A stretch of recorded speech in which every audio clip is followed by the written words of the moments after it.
Voilà, dans cette nouvelle série de vidéos, une petite formation pour découvrir cette plateforme qui, comme les autres, je fais en sorte de vous présenter des plateformes d'échange en crypto-monnaie qui sont reconnues par l'AMF, donc l'autorité des marchés financiers, et qui ont obtenu leur agrément PESAN, c'est-à-dire qu'ils ont été reconnus comme étant des prestataires de services, les actifs numériques, donc les crypto-monnaies. Ils ont cette autorisation-là, ce qui fait que ces plateformes ont une obligation au regard de la loi française sur beaucoup de critères. Ils ont un cahier des charges de sécurité vis-à-vis des clients, vis-à-vis de leurs utilisateurs, donc nous, pour protéger nos fonds. Donc voilà pourquoi je préfère vous présenter d'abord ce genre de plateforme dans lequel vous pouvez, vous, en tant que débutant, commencer à investir en crypto-monnaie et découvrir les différentes opportunités. Très bien. Donc là, on se trouve sur la page d'accueil de Coinbase. Donc on va étudier ensemble chacun des onglets et puis petit à petit on rentrera encore une fois dans les détails, même si vous connaissez déjà, c'est toujours bien d'avoir une petite piqûre de rappel de toutes les opportunités. Donc là on va découvrir un petit peu cette page principale où on va voir du coup rejoindre les millions d'Européens, très bien, un échange qui est fait pour vous, créditer votre compte sans frais et instantanément, valider votre compte. Effectivement, pour valider le compte, il y aura du coup un KYC, c'est-à-dire un Know Your Client. C'est simplement un système d'identification pour prouver votre identité, donc il y aura à mettre vos informations comme carte d'identité, et aussi votre adresse fiscale, etc. Tout ça parce qu'encore une fois, comme il y a eu un agrément PESAN, du coup, derrière, il va y avoir aussi le lien avec la fiscalité. Et n'oubliez pas qu'à partir du moment où vous investissez en crypto-monnaie, il faut penser à la fiscalité. J'ai déjà fait une autre vidéo qui parle de cela, mais sachez qu'il y a deux choses qu'il faut penser lorsque vous investissez en crypto-monnaie.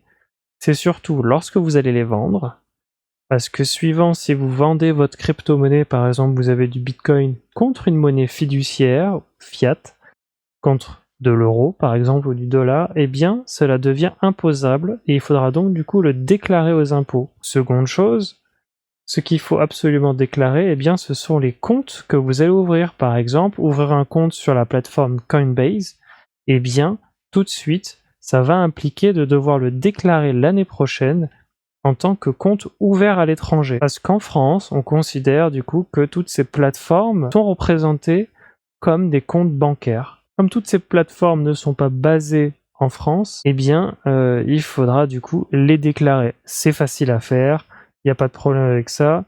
N'hésitez pas à retrouver la vidéo de la fiscalité où on parle de cela. Alors on peut voir ici, gagner plus avec vos cryptos, gagner jusqu'à 6% sur nos solutions de stacking. Donc je rappelle, le stacking, c'est la possibilité d'utiliser votre crypto-monnaie pour le bloquer sur la plateforme, un peu comme un compte PEL, et du coup générer des taux d'intérêt. Alors pourquoi en crypto-monnaie c'est plus intéressant? Tout simplement parce que le taux d'intérêt est plus intéressant que sur une banque, que sur un réseau classique. Et là, on peut voir trader plus de 200 crypto-monnaies. Donc, c'est une plateforme d'échange qui va vous permettre aussi de faire du trading. C'est important aussi de sélectionner la plateforme sur laquelle va se trouver potentiellement la crypto-monnaie qui vous intéresse. Si vous souhaitez trader du Bitcoin ou de l'Ethereum, comme ce sont les crypto-monnaies les plus reconnues, évidemment, elles seront sur toutes les plateformes. Maintenant, si vous souhaitez trader des crypto-monnaies qui ont une faible capitalisation, c'est-à-dire que très peu de monde en possède, et que c'est un projet qui vient tout juste se lancer, il est très peu probable qu'elle se trouve sur toutes les plateformes. Et donc à vous d'aller d'abord chercher sur quelle plateforme elle se trouve. Pour faire cela, il suffirait d'aller sur CoinMarketCap et sélectionner la crypto-monnaie du coup qui vous intéresse pour trouver ensuite la plateforme qui va vous permettre de proposer un listing, c'est-à-dire que vous pourrez faire un échange et l'acheter, la vendre avec d'autres crypto-monnaies. Avec, comme on dit ça, une paire de crypto-monnaies, on peut voir ici d'ailleurs, c'est une sélection de paires, parce qu'on échange toujours une crypto-monnaie contre une autre, c'est une paire. Par exemple, le Bitcoin peut être contre un stablecoin, l'USDC, ou encore plus simplement contre une monnaie fiduciaire comme l'euro. On peut voir le Bitcoin contre l'euro, c'est-à-dire que vous pouvez échanger du Bitcoin contre de l'euro et inversement. L'échange de crypto-monnaies le plus sûr, donc on parle de la plus grande entreprise de crypto-monnaies cotée en bourse, donc très bien, on sait que du coup Coinbase est devenue la plus grande entreprise qui est cotée en bourse sur le Nasdaq, c'est donc la bourse américaine. Et qu'ils font du coup, en plus, ils publient un rapport financier chaque trimestre. Ça a l'air de rien, mais quand même, pour une plateforme, c'est très intéressant, le côté de transparence, de savoir ce qu'ils font derrière. Et enfin, le plus fiable, et c'est ce que je vous parlais tout à l'heure, c'est donc a obtenu l'enregistrement PESAN auprès de l'AMF. Donc, ils doivent bien respecter des règles strictes imposées par l'AMF et la SCP. Donc là, on entre sur tous les outils de trading dont vous avez besoin. Effectivement, là, on peut remarquer les types d'ordres de marché, le market, le limit, le stop limit. Donc ça, c'est des choses que l'on verra lorsqu'on parlera de trading. Des outils de trading puissants, des indicateurs proposés, voilà, les indicateurs comme le RSI ou le Bollinger, etc. Une méthode de trading, ils vont séparer du coup un trading simple d'un trading avancé, voilà. Ça peut être quelque chose d'assez intéressant pour les débutants, pour déjà commencer à voir, parce qu'effectivement, une interface de trading comme on peut le voir ici, au début, je pense que ça fait assez peur. C'est pour ça que c'est important d'expérimenter, de tester et de se former avant de commencer à utiliser de l'argent. Et rappelons-le, c'est votre argent et qu'il va falloir gérer par la suite par donc une gestion de risque, par un plan de trading, par un plan d'investissement, suivant aussi votre profil d'investisseur et l'objectif aussi de cet investissement. Et voilà pour la page d'accueil. Donc on va commencer à disséquer gentiment tous ces prochains onglets. Ici, donc crypto-monnaie. Si je clique sur crypto-monnaie, ça m'amène sur explorer les crypto-monnaies. Et ben voilà, c'est ce que je parlais tout à l'heure. Si vous souhaitez savoir, par exemple, si votre crypto-monnaie que vous recherchez se trouve parmi le listing de la plateforme, vous pouvez chercher ici. Par exemple, je veux chercher peut-être une crypto-monnaie qu'on ne voit pas ici, peut-être le XRP par exemple. Voilà, je clique dessus. Voilà, ça me montre, ça m'affiche une page avec plusieurs types d'informations, ce que peut faire aussi CoinMarketCap, et m'explique qu'est-ce que le XRP, en gros, me montre son white paper. Donc le white paper, c'est un petit peu la trame explicative du projet de cette crypto-monnaie écrite par l'équipe qui est en charge. Donc c'est très important quand vous êtes intéressé par une crypto-monnaie d'aller jeter un œil pour voir le fonctionnement du jeton, c'est-à-dire la tokenomique. Ça va parler surtout de combien de crypto-monnaies, combien de jetons, de tokens sont lancés au début, à quel prix, comment elle est distribuée entre ceux qui l'ont créée, est-ce qu'ils sont bloqués ou pas. Oui, parce que ce genre de choses, c'est que, imaginons une équipe lance sa crypto-monnaie. Au début, ils se mettent un chiffre qu'ils veulent, ils peuvent se dire, chacun de mes équipiers vont garder peut-être 1 million de jetons. Au début, ça n'a aucune valeur. Puis au moment où le jeton est listé, il va avoir une valeur. Mais qu'est-ce qui nous dit qu'au moment où elle est listée, par exemple sur Coinbase, elles prennent de la valeur, imaginons elle était à 0, du coup elle monte à 1 euro. Celui qui avait 1 million de jetons, il a quand même 1 million d'euros. À partir du moment où il puisse les échanger. Le problème, c'est que si toutes les équipes, si ceux qui détiennent ces crypto-monnaies au début, donc les créateurs, décident de vendre tout de suite, immédiatement, quand vous venez d'acheter, on appelle ça du dumping. On appelle ça un scam, une arnaque. C'est-à-dire que, c'est grâce à votre argent qu'ils vont pouvoir convertir leur euro derrière, leur XRP, leur crypto-monnaie. Ce qui fait que, le prix va extrêmement chuter, et vous allez vous retrouver, quand vous allez acheter crypto-monnaie, elle va peut-être se retrouver à 1 centime. Vous l'aurez acheté à 1 euro, eux vont vous le racheter au prix d'1 euro, ils auront fait 1 million d'euros, et derrière, vous allez perdre de l'argent parce que la crypto-monnaie va certainement chuter à 1 centime. Voilà. Donc c'est un exemple de choses de pourquoi il faut regarder le white paper, de se dire que peut-être que l'équipe va bloquer ses fonds pendant...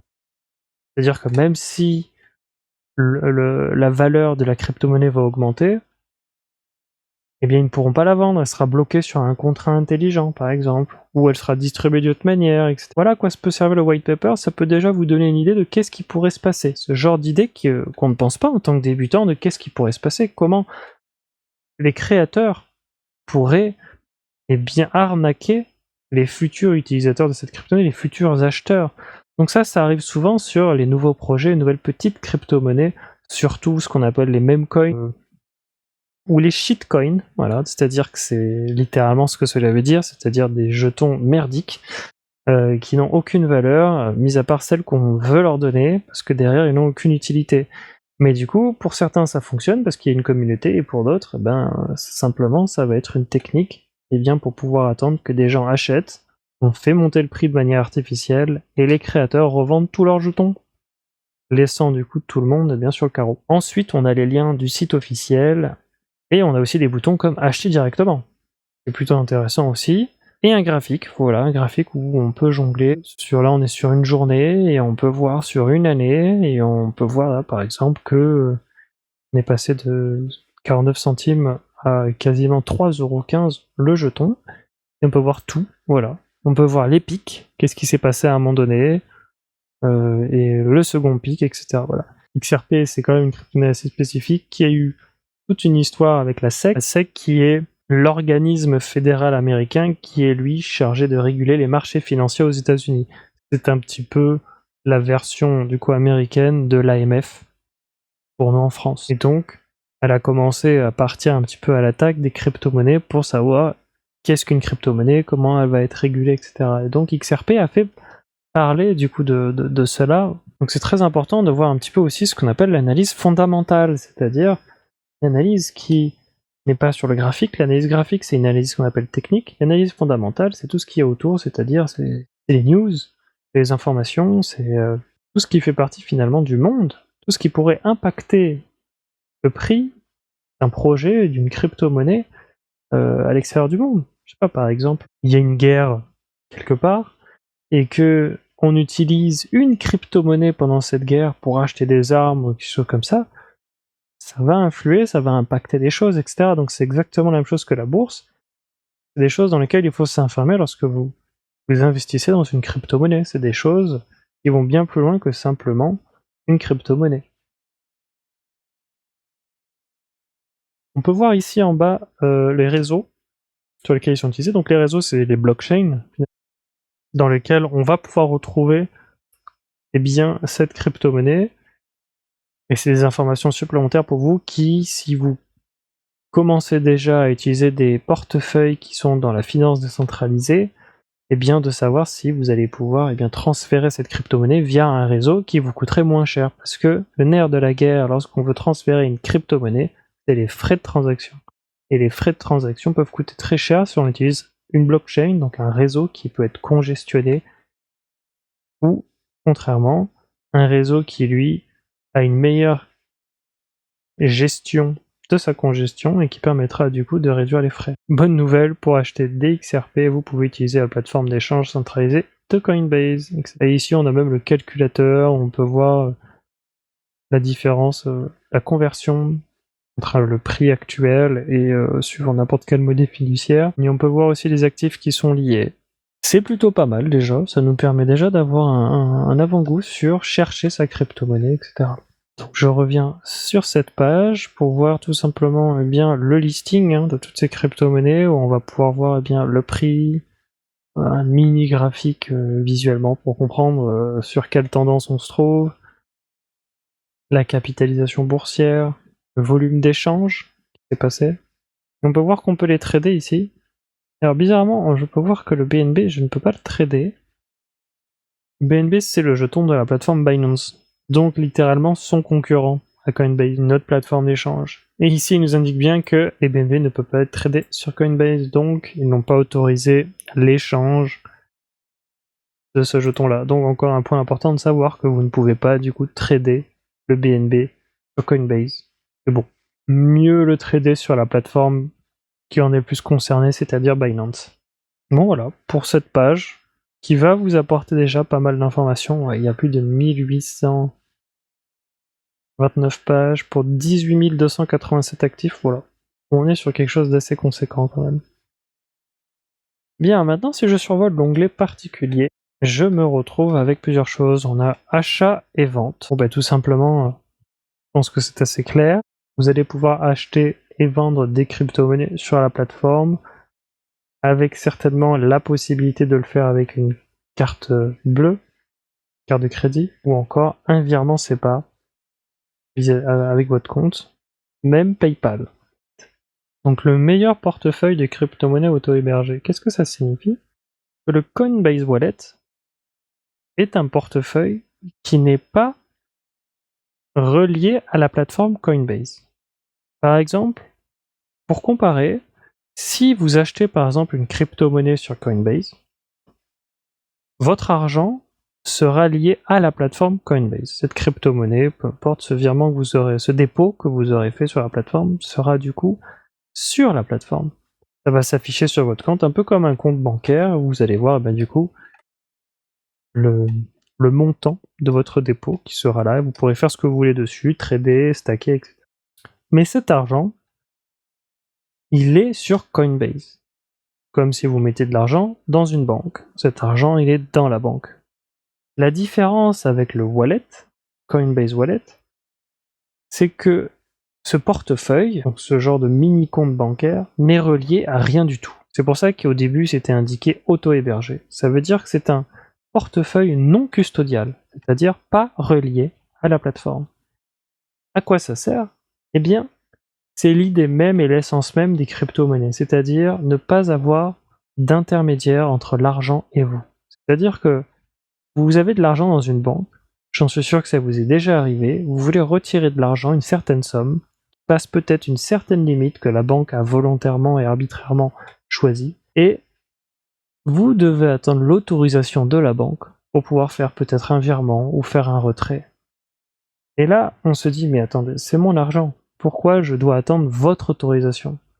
Parce que c'est un intermédiaire, parce qu'il est réglementé, parce qu'ils ont certainement des intérêts à vouloir faire cela. Très bien. Mais l'idée des crypto-monnaies au départ, c'est de reprendre le pouvoir sur son argent et donc de dire qu'il n'y a pas d'intermédiaire. Si je veux mon argent, c'est mon argent, je le prends. Exactement comme un coffre-fort que vous auriez à la maison. C'est pas le coffre-fort qui va vous autoriser à sortir de l'argent. Vous ouvrez votre coffre-fort et vous retirez l'argent que vous voulez, tout simplement quand vous le souhaitez. Donc c'est ça l'intérêt de ce qu'on appelle ces portefeuilles non custodiales. Donc le Coinbase Wallet, qui a été créé par la société Coinbase, n'est donc pas relié avec la plateforme Coinbase. C'est quelque chose que vous allez pouvoir avoir sur le téléphone ou sur votre navigateur. C'est exactement comme si vous connaissez le portefeuille MetaMask, qui est un des portefeuilles les plus reconnus, qui est aussi non custodial, qui n'est relié à rien du tout.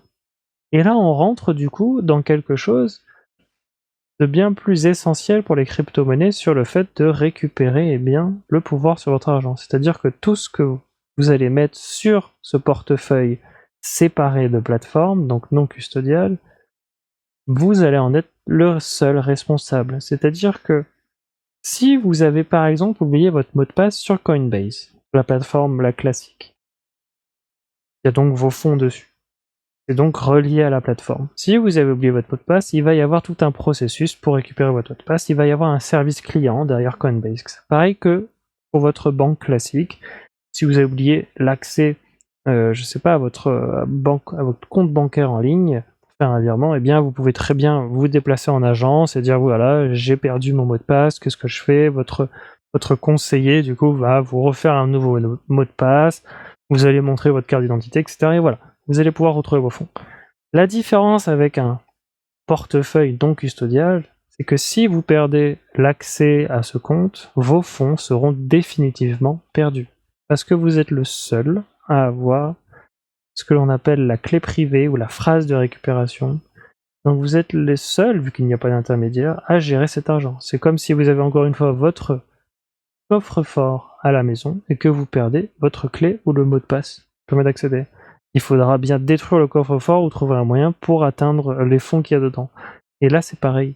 C'est-à-dire qu'avec ce genre de portefeuille, il faut être responsable de la sécurité de celui-ci. Une fois que vous avez compris qu'un portefeuille non custodial, donc comme ce que propose ici Coinbase, le Coinbase Wallet, va vous proposer de déposer vos fonds dessus, de les transférer comme vous voulez, sans être lié à une plateforme, donc sans aucun intermédiaire, mais qu'en contrepartie, c'est vous qui allez garder les sécurités, c'est-à-dire cette phrase de récupération ou votre mot de passe, etc., pour pouvoir toujours récupérer votre compte. Une phrase de récupération, j'en ai parlé dans une autre vidéo, ça s'écrit sur un bout de papier, ça peut être un ensemble de 12 ou 24 mots, peu importe finalement. Lorsque vous générez votre portefeuille, ça va générer cette phrase de récupération, cette seed phrase, et c'est grâce à cela que si vous avez oublié votre mot de passe, il suffira d'indiquer ceci dans la phrase de récupération et vous pourrez réaccéder à votre compte en créant un nouveau mot de passe.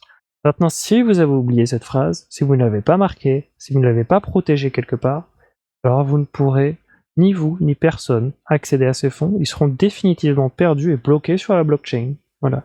C'est arrivé à beaucoup de gens qui ont perdu l'accès, les codes, qui ont perdu une fortune peut-être. Ça, ce genre de clé, c'est à ne jamais révéler, parce que si vous la montrez à quelqu'un d'autre, du coup cette personne pourra aller sur le site, sur l'interface en tout cas, imaginons là de Coinbase Wallet, de dire j'aimerais récupérer mon portefeuille, vu qu'il n'y a personne derrière, c'est juste des automatismes, c'est juste des robots finalement.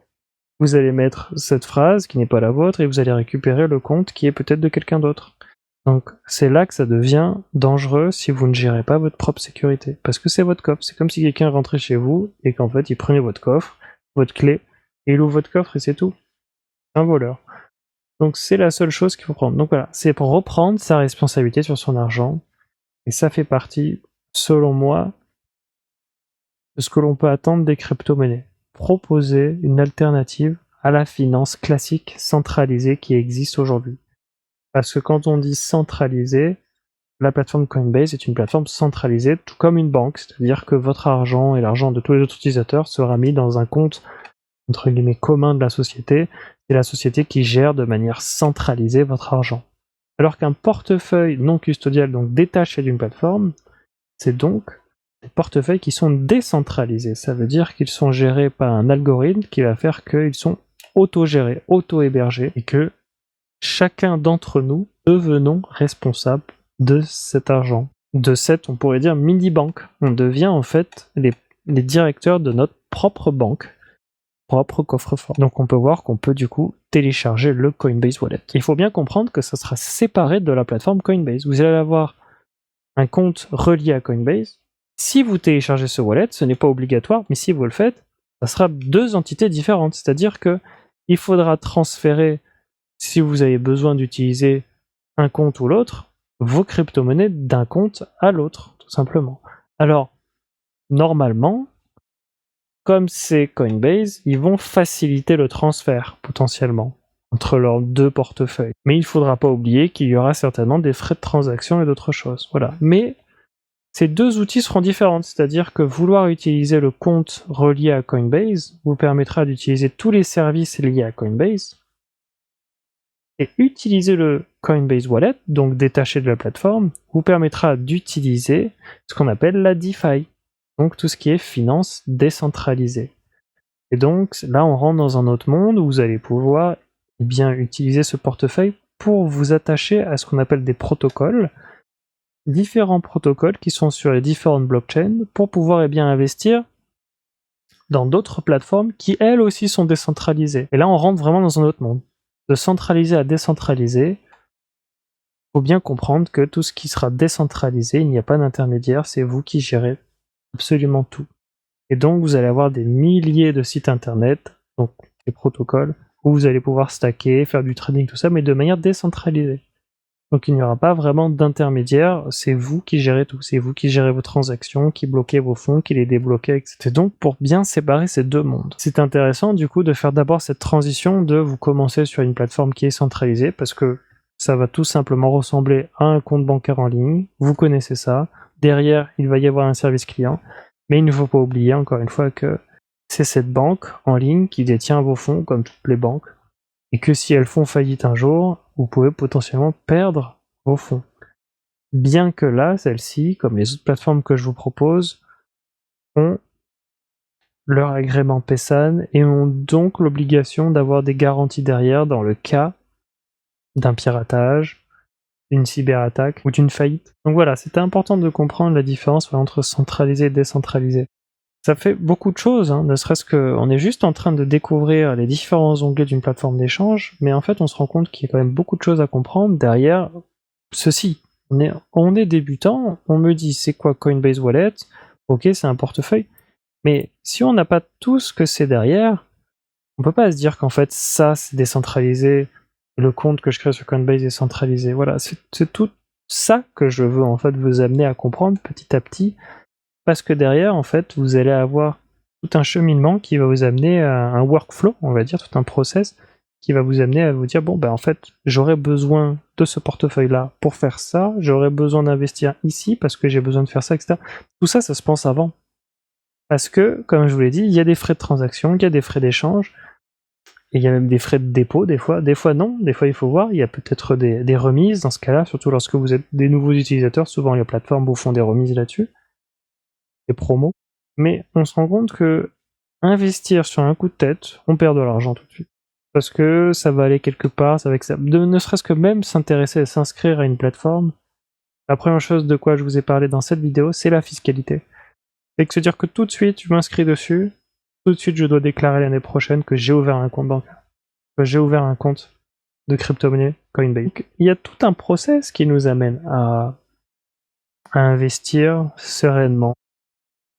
Et une fois qu'on a tout ça en tête, alors c'est bon, ça devient facile.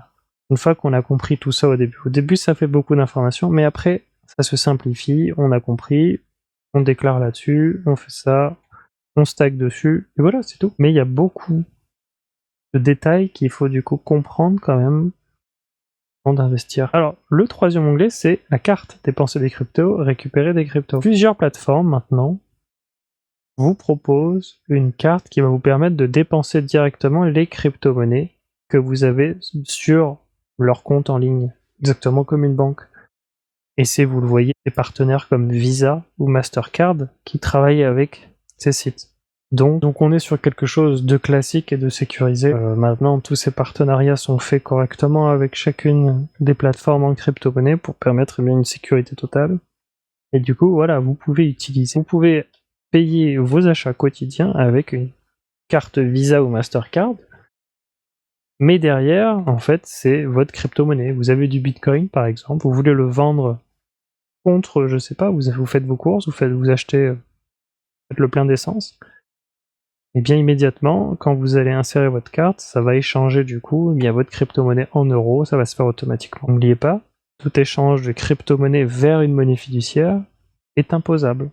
On n'oublie pas la fiscalité. Là, on a Coinbase One. Alors, c'est l'abonnement en fait qu'il faut payer à Coinbase, qui n'est pas du tout obligatoire, elle est facultative, mais du coup, c'est leur manière à eux en fait de ne pas payer de frais de trading. Alors ça, c'est pour ceux qui vont faire beaucoup de trading, évidemment, parce que l'abonnement, je sais pas d'ailleurs combien il coûte, on va voir. Eh bien, l'échange, vous allez faire du trading énormément de fois pour pouvoir rentabiliser ces 15 €. Voilà, et c'est aussi potentiellement pour les frais de transaction. Donc, c'est quelque chose d'intéressant à savoir, qu'il y a une possibilité d'optimiser le rendement et de faire baisser les frais. Tout simplement comme sur une banque, hein, vous allez avoir des optimisations pour éviter les frais d'une carte bancaire, etc. Il y a beaucoup de banques qui aujourd'hui, des banques en ligne, qui proposent des cartes bancaires gratuites si vous utilisez plusieurs fois cette carte dans le mois, etc. Donc voilà, c'est pareil. On est vraiment sur un contexte, encore une fois, c'est une entreprise, et à vous de savoir si oui ou non l'abonnement vous sera utile. Mais sinon, de base, c'est facultatif, vous utilisez la plateforme de manière gratuite. Donc là, nous allons en savoir plus, conseils et guides sur les crypto-monnaies. Là, c'est un petit peu comme les autres grandes plateformes qui vont vous proposer bien des petites formations tout de suite pour répondre un petit peu à vos questions, avec des tutoriels, avec des guides. Je ne saurais trop vous conseiller de toujours aller voir s'il y a quelque chose que vous ne comprenez pas avant d'investir, pour connaître toujours les tenants et les aboutissements de votre investissement. Là, nous avons Advanced, outils de trading professionnel de qualité. Donc, c'est leur version, comme on l'a vu sur la page principale, c'est leur version avancée de trading, là où vous avez accès absolument à tout. On parle de graphique avancé, entre parenthèses TradingView, d'API. Donc là, on est sur une utilisation expert, on va dire, du trading, ou TradingView, c'est la plateforme qui va vous afficher des graphiques, qui va avoir tous les indicateurs, etc. C'est la plateforme qui est reconnue et que tout le monde utilise pour pouvoir faire ces analyses techniques, du coup, avoir plusieurs graphiques, les enregistrer, etc. Et puis utiliser aussi tous les indicateurs que la plateforme vous propose. Donc là, c'est intégré en fait directement, donc c'est ça qui est intéressant, vous n'êtes pas obligé d'avoir un abonnement sur TradingView, eh bien vous pouvez l'utiliser directement intégré à la plateforme Coinbase. Et les API, encore une fois, c'est pour aussi les experts, c'est-à-dire que vous pouvez relier peut-être sur des applications ou sur toute autre chose, eh bien des automatisations d'achat et de vente suivant ce que vous faites. Donc voilà, là, on se dirige complètement vers les experts, les professionnels, que vous pourrez atteindre très rapidement. Une fois que vous avez compris comment ça fonctionne, vous serez très vite intéressé par les fonctions avancées pour pouvoir bien optimiser au maximum ce que vous souhaitez faire. L'onglet gagner, eh bien stacker vos cryptos et gagner des récompenses. Eh bien c'est plutôt ça sur quoi on va se diriger en tant que débutant. Donc là, on voit gagner jusqu'à 14% d'APY. Alors, le APY, ça correspond à un taux annuel d'intérêt, mais qui va prendre en compte ce qu'on appelle les intérêts composés. C'est peut-être la plus grande force qu'un investisseur peut utiliser pour faire augmenter son capital. Là, ce que nous propose cette plateforme, c'est comme une banque classique. Lorsque vous mettez sur votre livret A ou sur un compte PEL, vous allez avoir des taux d'intérêt. Les taux d'intérêt vous sont généralement donnés à la fin de l'année et ajouter à votre compte. Si vous décidez de laisser la plus-value qui a été faite grâce à ces taux d'intérêt, donc vous avez gagné peut-être 50 € d'intérêt à l'année, ils sont déposés sur votre compte. Si vous les laissez sur ce compte qui génère encore des intérêts, alors vous allez composer ces intérêts, vous allez les ajouter. Ce sera des intérêts composés et chaque année, eh bien, ça va tout simplement se cumuler et donc vous aurez des intérêts sur vos intérêts. C'est ça un intérêt composé. En crypto-monnaie, l'avantage, en plus d'avoir des taux d'intérêt plus élevés, parce que là on peut monter jusqu'à 14%, on n'est pas sur 2%, 1%, on est sur 14%. Mais 14% si vous composez vos intérêts. C'est-à-dire que sur les plateformes, ça sera indiqué à chaque fois que vous inscrivez, que vous faites du stacking, donc vous bloquez vos fonds pour générer des intérêts, ce sera indiqué tous les combien de temps ces intérêts vont être générés et tous les combien de temps ils seront crédités sur vos comptes. Et ce sera à vous de décider de les composer ou non. Et il y a aussi des services, peut-être que Coinbase le fait, qui vont vous proposer de composer automatiquement vos intérêts. Et en crypto-monnaie, eh ben, c'est pas anormal de retrouver en tout cas des intérêts qui se composent peut-être toutes les minutes, toutes les heures, tous les jours. C'est-à-dire qu'au lieu d'attendre la fin de l'année pour composer vos 50 €, peut-être que vous allez gagner 10 centimes par jour et ces 10 centimes vont se composer immédiatement. Ils vont tout de suite s'intégrer et vont immédiatement, déjà le deuxième jour, générer des intérêts sur ce qui a été déjà ajouté. Et ça fait effet boule de neige, mais dans une spirale qui, elle, est complètement vertueuse. Vous allez du coup cumuler beaucoup plus rapidement et augmenter beaucoup plus rapidement votre capital. Et voilà pourquoi, quand on parle d'APY, donc on se base sur un taux de rendement, mais que si et seulement vous faites des intérêts composés. Et c'est comme ça qu'on atteint du coup des taux d'intérêt qui sont bien plus importants que l'autre taux d'intérêt que l'on appelle l'APR, et qui lui est simplement le taux annuel qui sera généré, et lui du coup, eh bien, ça veut dire c'est celui qui n'est pas composé. C'est-à-dire que vous allez tomber sur un APR de 14%, ça veut juste dire que vous avez placé votre argent et que les intérêts vous sont donnés à côté, ne sont pas intégrés pour générer des intérêts dessus, cumulés. Voilà la différence entre APR et APY ou APY. Donc là, dans ce cas précis, il faut bien comprendre que vous pouvez atteindre ce taux, que c'est ça en fait la nuance qu'il faut comprendre. Vous atteindrez ce taux de 14% maximum que si vous composez, c'est-à-dire que vous réinvestissez tout le temps ce que vous gagnez. Et là, on arrive sur Private Client, donc on est plutôt sur les entreprises, sur les personnes qui, je pense, ont un certain patrimoine déjà. Donc je pense pas que ça va nous concerner. Après, je l'espère pour vous, si ça vous concerne, ben, n'hésitez pas en tout cas à vous diriger vers ceci. Il y aura certainement un traitement plus spécifique et privé pour pouvoir organiser des fonds qui dépasseraient, je pense, un certain montant que le commun des mortels pourrait se permettre. Et là, on parle sur la blockchain. Donc, on va voir l'univers des applications sur la blockchain. Donc, là, on parle de la DeFi, la finance décentralisée. Donc, on me propose de découvrir la blockchain. Et effectivement, je tombe ici sur les fameuses applications que l'on parlait tout à l'heure, lorsque je parlais de l'utilisation du Coinbase Wallet, donc de ce portefeuille non custodial détaché de la plateforme, qui lui est donc décentralisé et peut donc se connecter avec des applications elles-mêmes décentralisées. Et c'est ce qu'on va retrouver ici. Par exemple, Aerodrome ou Uniswap sont des plateformes d'échange complètement décentralisées. C'est-à-dire qu'elles ne vont pas vous demander de vous identifier ou de quoi que ce soit, c'est complètement automatisé. C'est des marchés où vous allez pouvoir échanger directement une crypto-monnaie contre une autre, et ceci en vous connectant avec votre portefeuille qui est lui aussi décentralisé. Donc par exemple là, le Coinbase Wallet. Vous allez avoir le Coinbase Wallet, vous allez aller sur Uniswap par exemple, Uniswap va vous demander de connecter votre portefeuille. Donc souvent les applications sont reliées au navigateur, vous allez avoir une petite icône et du coup vous allez pouvoir cliquer dessus.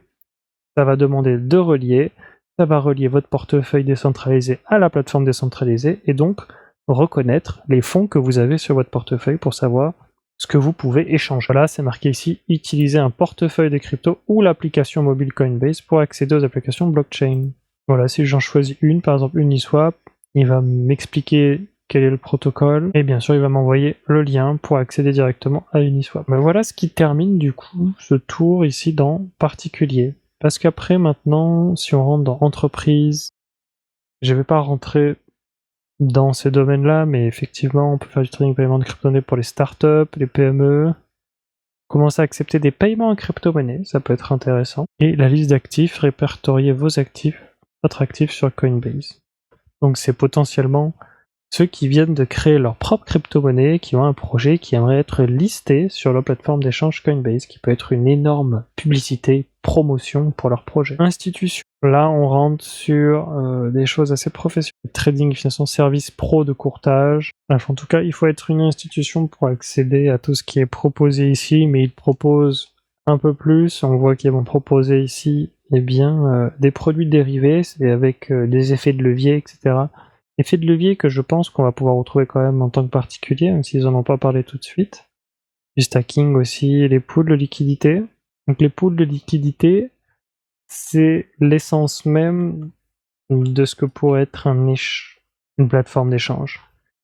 C'est-à-dire que pour pouvoir échanger une paire, donc on a toujours la crypto-monnaie et une autre, ou alors une monnaie fiduciaire pour l'échanger, eh bien cette paire, il faut bien d'ailleurs qu'il y ait des fonds. C'est-à-dire qu'il faut que la plateforme possède du Bitcoin, il faut que la plateforme possède de l'euro pour permettre à un utilisateur d'échanger l'un ou l'autre. Il faut bien qu'il y ait au départ un capital, un fonds de caisse, on va dire. Eh bien, un pool de liquidité, c'est ça. C'est-à-dire qu'il nous faut de la liquidité. Ou quand on se lance, je pense que lorsqu'on crée une banque commence avec une certaine forme de liquidité. Eh bien, c'est pareil pour les plateformes des crypto-monnaies.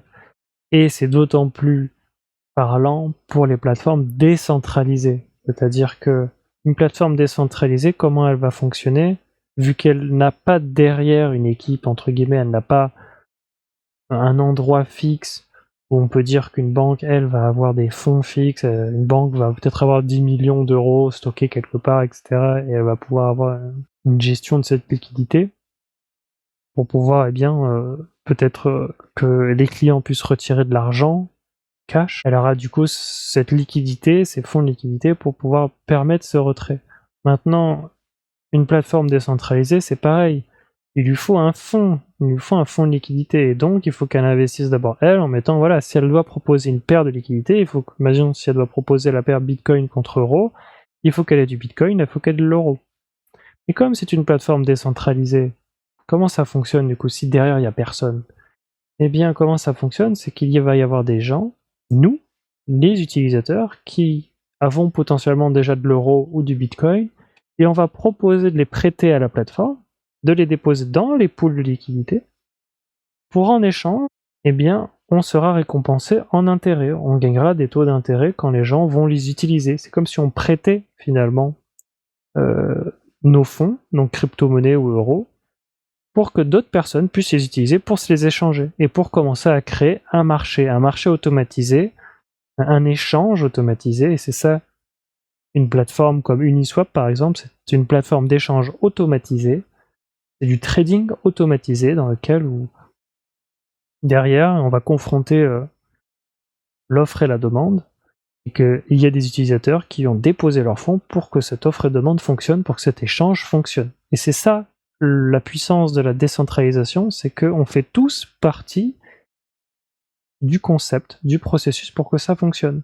Parce que si personne ne dépose ses fonds, alors personne ne peut échanger de crypto-monnaie. Donc la plateforme ne sert à rien. Mais c'est ça toute la différence entre décentralisé et centralisé. Centralisé, c'est une personne ou un groupe d'investisseurs qui vont mettre leurs fonds dedans et vont juste eux, imaginons c'est une dizaine de personnes qui vont gérer cette banque et qui vont avoir des intérêts là-dessus, etc.